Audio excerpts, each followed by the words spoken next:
O juízo moral da flatulência alheia é feito porque tem mãos amarelas. O que será que eu quis dizer com isso?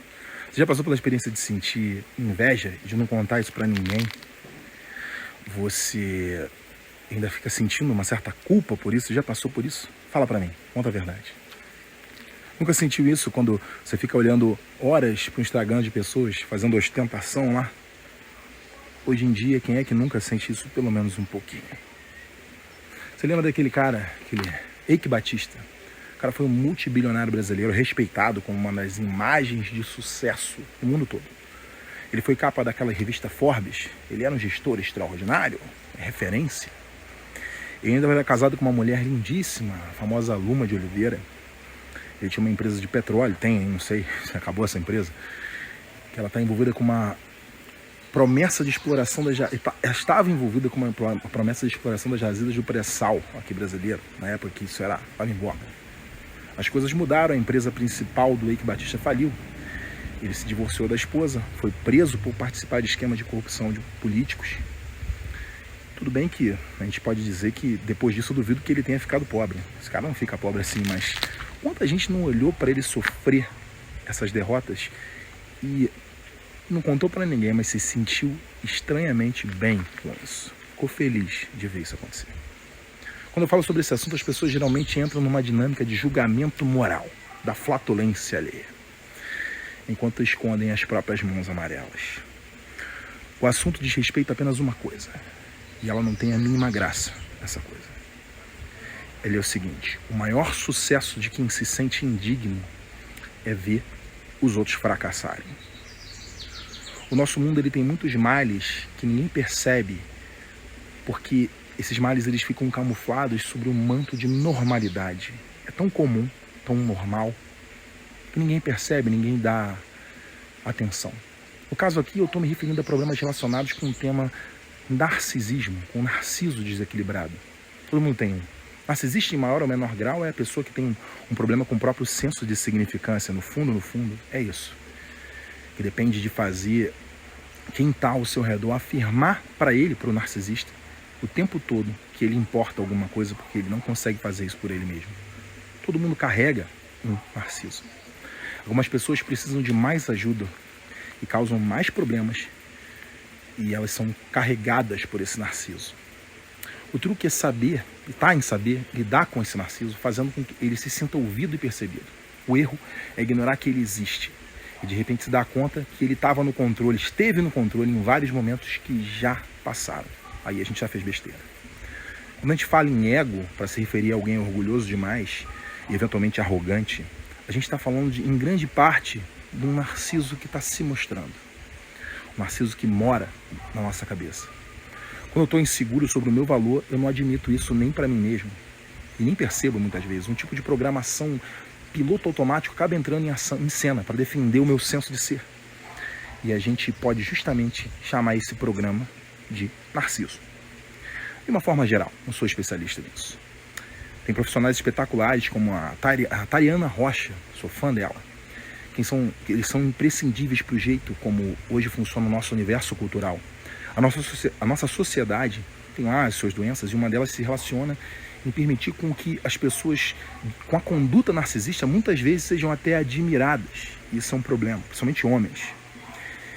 Esses profissionais que cuidam desse assunto, eles são voltados principalmente para a pessoa que sofre ao se relacionar com narcisistas que são patológicos. Aí o buraco é mais embaixo. É uma espécie de especialização de quem entende profundamente de psicologia nesse assunto. Quem mais sofre com um narcisista, sofre por estar na presença de um, é justamente quem não consegue se defender, não pode se defender, ou fugir do convívio com eles. São os filhos de pais narcisistas, os subordinados de chefes que são abusivos, maridos abusivos, esposas também, mas mais maridos, esposas codependentes, assim, né? Ou afins. O assunto aqui não é o narcisista patológico, nem a pessoa que sofre com ele. Eu quero falar é quem está no limbo entre a saúde e a doença. Eu quero falar da insegurança sobre a própria significância das pessoas que não estão essencialmente adoecidas, que não têm um problema, digamos assim, patológico definitivo. Uma pessoa considerada mentalmente sã, dentro de um espectro desse narcisismo, eventualmente está tá se sentindo consistente, né? Gente, orgulho de si. Ela olha para os lados, vê as próprias circunstâncias, o sistema de apoio social dela sustentando uma certeza de ter um volume frequente de experiências de paz, de orgulho, de alegria. Nesse contexto, ela se sente bem. Ela age de forma adequada com quem cerca ela. E ela não vê nada de errado com ela. Claro, tudo bem, tá tudo bem. Essa mesma pessoa, por outro lado, se for colocada num ambiente tóxico socialmente, sem amigos, familiares para interagir, com pressões em todas as áreas, vivendo uma frustração após a outra, ela vai tender a deixar aflorar problemas com o próprio senso de significância. E aí que a coisa degringola. Ela pode nunca ter sido narcisista de fato, patológica, mas ela pode vir a se comportar relativamente comum, dependendo do tamanho e da frequência do sofrimento dela. A maioria das pessoas recai nesse tipo de fragilidade quando as coisas vão bem. E essa pessoa se sente feliz e orgulhosa, tudo bem. Só que quando as coisas vão mal, ela sente que não tem valor. Aí ela começa a se perceber criticando os outros demais. Ou nem perceber, né? Começa a criticar, reclamar de tudo, tentando diminuir, magoar, sabotar. Tudo para ter a sensação de que o contraste entre o bem-estar do outro e o sofrimento dela própria não tem tanta diferença assim. Se uma pessoa fosse um narcisista essencialmente patológico, ela nem ia ligar para o sofrimento que ela causa. Porém, as pessoas comuns ainda sofrem uma ressaca moral quando cai a ficha de que elas estavam agindo controladas por esse narciso. Por que eu fiz isso, lá pensa? É para essas pessoas que esse assunto diz respeito? O que falta para essas pessoas? Que pode ajudar elas a deixar de serem tão frágeis à mudança das circunstâncias com relação ao quanto elas se sentem importantes. O que será que está ao nosso alcance fazer para que o nosso senso de significância deixe de ser afetado por essas circunstâncias? Até que ponto é possível, será possível, que é possível, aprender a ver o próprio valor de uma forma independente das circunstâncias? Seria interessante, você não acha? O desafio, ele está em achar uma resposta para isso. Uma resposta que é contra-intuitiva. Os comportamentos que levam a essa capacidade não vêm em mente como uma primeira resposta. O assunto é sim uma coisa chamada autoestima, mas especificamente no lado do autoapreço, valor próprio, amor próprio, como você preferir. Porém, 99% das pessoas que ouvem esse termo pensam que a autoestima é resultado simples de se convencer a si mesmo de que se tem alguma importância. Não é bem assim. Se você acha isso, eu vou ser bem categórico. Se você sente que você tem problema de autoestima, você não vai, de jeito nenhum, conseguir se convencer a melhorar a maneira que você pensa de si mesmo, a pensar melhor sobre si mesmo. O que acontece é que você tem alguns conjuntos de comportamento que, por ação ou omissão, eles acabam fazendo o saldo da tua credibilidade com você mesmo ou você mesma ficar constantemente no vermelho.